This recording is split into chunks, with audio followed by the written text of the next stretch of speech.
Graça e paz, Deus abençoe a todos. Hoje tivemos para reflexão o Salmo 37, que é o salmo desta semana, que nos convida a desviarmos o nosso olhar do mundo, do mundanismo, ou dos padrões deste mundo, do aparente sucesso que ímpios e malignos tenham alcançado nesta vida e voltarmos os nossos olhos para Deus, em Cristo Jesus, para que ele manifeste em nossas vidas a sua graça. Na vida de Ruth, a moabita, que passa a fazer parte da herança do povo de Deus, sendo ela, inclusive, parte da linhagem de Davi e também, consequentemente, da linhagem de Cristo Jesus, pré-anunciando a o anúncio da graça salvadora a todos os povos, todas as nações, todos os grupos étnicos, né, todas as tribos e todas as línguas deste mundo. O convite, o convite ao pertencimento a Deus é universal. Ele deve ser estendido igualmente a todos os indivíduos. Tiago fala que na Igreja de Cristo Jesus não pode haver discriminação ou segmentação e muito menos favoritismo social ou alguma forma de elitismo. Devemos viver expressando através das nossas vidas o que Cristo Jesus realizou em nosso favor, vivendo para a glória de Deus em Cristo Jesus. O cristão deve participar da cura, o cristão deve participar da libertação, o cristão deve participar do resgate daqueles que estão vivendo em aflição. O cristão deve procurar, na sua vida, exibir o caráter de Cristo Jesus, como indivíduos e principalmente como igrejas, como instituições que devem ter o compromisso de proclamar a verdade de Deus, a palavra de Deus, a todas as pessoas indistintamente, né? A todas as pessoas, a todos os indivíduos, sem nenhum tipo de preconceito. É um grande desafio que a palavra de Deus apresenta para o cristão. Comparado ao desafio que não foi vencido pela humanidade, que é o desafio do pecado e da morte, que por Deus fomos agraciados com a libertação do poder do pecado, com a libertação do poder da morte, que o próprio apóstolo Paulo fala que o último inimigo, o último adversário a ser derrotado, humilhado, será a morte. Lutarmos contra as dificuldades do nosso próprio ser, com os nossos próprios conceitos, preconceitos, ideologias, não é nada comparado ao que Deus fez por nós. Que a infinita graça e o amor de Deus se revele transformador, não só das nossas vidas, das nossas circunstâncias, mas também da nossa índole e do nosso caráter. Por que tudo isso é falado? O próprio Senhor Jesus chama a atenção dos seus. No Evangelho de Mateus, no capítulo 25, do 31 ao 46, tem um texto aqui sobre o último julgamento. Meu irmão, nós temos a nossa consciência para nos julgar, que é auxiliadora. Nós temos a palavra de Deus para nos julgar. Se nós resistirmos à nossa consciência e à palavra de Deus, não tenha dúvida, o julgamento eterno de Cristo Jesus como Rei soberano e juiz, ele será infalível e implacável. Quando o Filho do Homem vier em sua glória com todos os anjos, então se assentará em seu trono na glória dos céus, nos céus. Todas as nações serão reunidas diante dele, e ele irá separar umas das outras, como o pastor separa os bodes das ovelhas. E posicionará as ovelhas à sua direita e os bodes à sua esquerda. Então dirá o rei a todos que estiverem à sua direita: Vinde, abençoados de meu Pai. Recebei como herança o reino, o qual vos foi preparado desde a fundação do mundo. Essa separação final. A palavra cristão declarar-se cristão, isso é aberto, isso é livre, identificar-se com o evangelho, de identificar-se com a igreja, ou com as doutrinas, ou o pensamento desta ou daquela igreja, eu sou cristão católico, cristão evangélico, cristão protestante, cristão luterano, cristão ortodoxo, cristão pentecostal, cristão, tudo bem. Não nos opomos a nada disso, mas a religião em si não é garantia de absolutamente nada. A vida renovada por Deus em Cristo Jesus é a garantia da salvação eterna. E quem decidirá eternamente quem pertence a Ele e quem nunca pertenceu é o próprio Senhor Jesus Cristo. Ainda que multidões estejam usando o nome dele nesta vida, neste mundo, cabe a Cristo Jesus todo o direito de decidir quem a ele serviu fielmente, quem para ele viveu fielmente, quem foi tocado e renovado pelo Espírito Santo. A decisão, a palavra final, que é a importante, é a de Cristo Jesus. Devemos tomar cuidado para não termos corrido em vão, como diz o apóstolo Paulo. E a maneira que Jesus irá utilizar para julgar, ela é muito óbvia e é muito simples aqui. Pois tive fome, me deste de comer, tive sede, me deste de beber, fui estrangeiro e vós me acolhestes. Quando necessitei de roupas, vós me vestistes. Estive enfermo e vós me cuidastes. Estive preso e foste visitar-me. Então os justos desejarão saber, mas Senhor, quando foi que te encontramos com fome, te demos de comer, ou com sede te saciamos? E quando te recebemos como estrangeiro e te hospedamos, ou necessitado de roupas e te vestimos? Porque nós não vemos em nenhum lugar da palavra de Deus Cristo Jesus sofrendo de necessidade humana ou recorrendo ao auxílio humano. Ou ainda quando estivesses doente ou encarcerado e fomos ver-te, então o rei, esclarecendo-lhes, responderá: com toda certeza vos asseguro que, sempre que o fizestes para algum destes meus irmãos, mesmo que ao menor deles, a mim o fizestes. A palavra de Deus ela é simples. O que significa tudo isso? Alguns usam esse texto para dizer reconhecendo Cristo nos aflitos, reconhecendo Cristo nos necessitados, mas é justamente o oposto. Agindo, a igreja deve agir, o cristão deve agir como Cristo agiu em relação às necessidades e às aflições deste mundo e dessa vida. Ele veio para socorrer, ele veio para curar, ele veio para libertar, ele veio para salvar, ele veio para redimir, ele veio para resgatar. E o povo dele deve, na sua prática, na sua vida, exibir essas características também. Quem está dizendo isso é o próprio Senhor Jesus Cristo. Caso essa verdade não exista, há um chamado aqui, há uma afirmação contrária. Mas o rei ordenará aos que estiverem à sua esquerda: malditos, apartai-vos de mim, ide para o fogo eterno preparado para o diabo e seus anjos.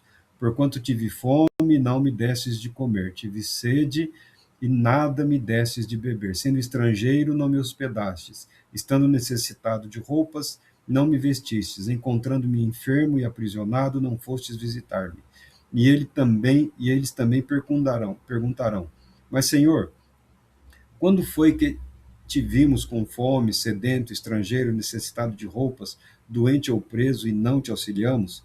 Então o rei lhes sentenciará: com toda certeza vos asseguro que, sempre que o deixasses de fazer para algum destes meus irmãos, mesmo que ao menor deles, a mim o deixasses de fazer. Sendo assim, esses irão para o sofrimento eterno, porém os justos para a vida eterna. Justificados mediante a fé em Cristo Jesus, com essa justificação, com esse perdão, vem também a responsabilidade de ação. De tudo que o Senhor Deus nos concedeu, de tudo que o Senhor Deus colocou nas nossas vidas, de tudo que o Senhor Deus permitiu que fizesse parte do nosso domínio, devemos sim fazer uso desses dons, desses talentos, das habilidades, das capacidades para socorrer os aflitos e os necessitados.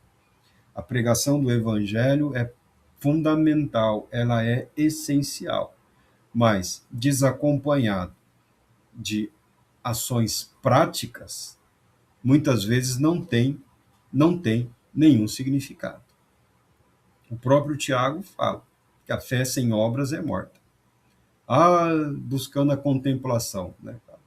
Teve um período em que os que se afirmavam cristãos, os que se declaravam puros e santos, construíam lugares para se isolarem do mundo. Teve até uma função social, um valor social, mas na verdade eles foram simplesmente covardes, tá bom? Eu vejo assim. Mas o mundo é terrível. O mundo sempre foi terrível e será terrível até a vinda do Filho de Deus para restaurar todas as coisas conforme a vontade de Deus. Agora, acovardar-se, o mundo é injusto. Aí daí? Você esperava o quê? Que o mundo fosse santo? Esperava o quê? Do maligno? Que ele fosse generoso?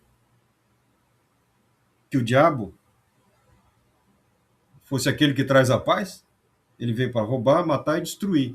No mundo nós vemos violência, nós vemos morte, nós vemos destruição, nós vemos guerras. O grande observador da realidade. Esse é o mundo. E é nesse mundo que a Igreja de Cristo é convocada para fazer diferença, para militar pela paz. Tem guerra? Vamos lutar pela paz. A nossa palavra é a da pacificação. Tem ódio? Nós militamos pelo perdão. Porque se você se deixar vencer pelo ódio, isso daí nunca vai acabar. Mas você não sabe o que me fizeram. Eu não preciso saber para ver nos seus olhos que causou na sua vida uma terrível aflição. Agora, muitas pessoas se tornaram prisioneiras do mal pela maldade que sofreram. Perdoa esse desgraçado, perdoa essa infeliz e segue a sua vida com Deus. Perdoa esse infeliz. Abandona essa vida de desgraça, de ódio, de desejo de morte, de vingança e viva em paz com Deus. Deixa para o justo juiz, Cristo Jesus, fazer a separação final. Porque a palavra é dele, o testemunho é dele. O padrão de julgamento é o estabelecido por ele. Meu irmão, neste mundo, do lado de cá da eternidade, ninguém alcançará a perfeição. Ninguém alcançará a perfeição. Se você ler a Bíblia com alguma atenção, você perceberá a figura do difamador e do acusador, tá? É um ofício satânico, é um ofício diabólico. Você encontra na Bíblia Satanás se apresentando no momento de consagração do sumo sacerdote Josué. E o que Satanás diz? Está imundo. Sabe por quê? O diabo, Satanás, Lúcifer, o acusador, em tempos eternos, ele foi o padrão da perfeição. Ele foi o padrão. Não se deixe enganar. O cristão é chamado para ser fiel. O cristão é chamado para reconhecer que em tudo depende da graça de Deus. O cristão não é chamado para se exibir como padrão de absolutamente nada. O sujeito é um bom pregador. Nunca o será tão bom quanto foi Satanás. O sujeito está se dedicando a sua vida ao louvor. Nunca será tão bom quanto foi Satanás. O sujeito proclama a verdade de Deus. Nunca o fará como fez Satanás. Essa é a verdade. Essa é a verdade. Ele era o sinete da perfeição. Até que ele foi tomado pelo orgulho, pela soberba, se corrompeu, seu nome foi apagado, da eternidade. Não sabemos qual era o nome desse querubim aí, não sabemos, tá? Ele é conhecido pelo modo de agir, ele é conhecido pela sua índole e pelo seu caráter. Então não se iluda, não se iluda. O perfeccionismo cristão é uma proposta de vida que reconhece e agradece a Deus pela intervenção soberana e misericordiosa dele na vida de desgraçados pecadores como eu e você. Esse é o caminho que convida a reconhecermos a perfeição de Cristo Jesus. O caminho da perfeição cristã é aquele que reconhece em Cristo toda absoluta perfeição que a humanidade foi incapaz através de expressar ao longo da sua história. Cristo Jesus, o único nome a ser invocado como mediador entre Deus e a humanidade. Aceitando a proposta de Deus em Cristo Jesus, somos confrontados com esse desafio que está muito além das nossas capacidades. A palavra de Cristo não é um convite à insanidade, ao ativismo religioso, ao desespero em decorrência do desespero alheio. A palavra de Cristo é um convite para nós refletirmos sobre nós mesmos, sobre as nossas vidas, sobre qual é a missão proposta por Deus em Cristo Jesus para as nossas vidas e permitimos que ele atue de maneira a que sejamos sal na terra e luz no mundo. É a proposta dele, é a palavra dele, a palavra daquele que é fiel. É a palavra daquele que santifica, que justifica, perdoa e que julgará. E que julgará de forma perfeita e absoluta, fazendo a separação eterna entre o que pertence a ele e o que nunca pertenceu. O que nunca pertenceu. O caminho da perfeição cristã, da espiritualidade cristã, nós vamos ingressar nesses temas aí, não pode ser justificativa para a ruína espiritual do homem e da mulher que são tementes a Deus. Se desviarmos os nossos olhos de Cristo Jesus, se desviarmos o nosso olhar da palavra de Deus, se desviarmos a nossa atenção para a verdade revelada no Evangelho, que o Cristo é o Cristo perfeito, ele é o resgatador, ele é o salvador, o justificador e é o perfeito juiz. O risco em qualquer outro desses caminhos propostos aí, na mundana igreja, ou no mundanismo religioso, ou na espiritualidade mundana, é a reprovação eterna. É tempo de arrependimento. É tempo de retorno. É tempo de voltarmos as nossas vidas para Deus, aproveitando a situação. Esse é o melhor momento. Marco, mas a sociedade está um caos, o mundo está sendo lançado no caos, aí tem as bombas, tem as armas, tem o drone, tem o furacão, a tempestade, o aquecimento. Você abre a Bíblia no livro de Gênesis, diz que no princípio, quando o Senhor Deus criou os céus e a terra estava sem forma e vazia, estava caótica. A palavra é caos. E o Espírito de Deus repousava sobre as águas ou sobre a face do abismo. E disse Deus: haja luz.